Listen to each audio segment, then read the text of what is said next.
nation building ma en Kenya ka. Erokamano ahinya. Baka jomo yaore.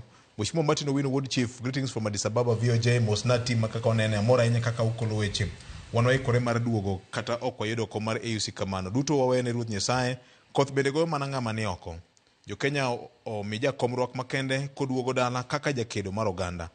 Kata mire mang'eny to ngeche 14:29 tieko duto. Yesu e Ruoth kendo Nyasaye ema yawo dhoudi. Mano member chiwo jipo mar West kamano.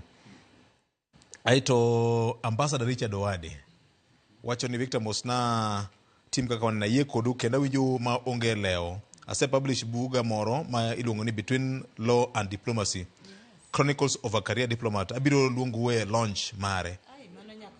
Mano Ambassador Richard Owade. Mano would Uyoma. Erokamano ahinya. Aito Eric Makoracha penjna penjogi. Koro ka jakom AUC gi jalupne gin Muslims, be nitiere any negative impact on Christian nations? Ne?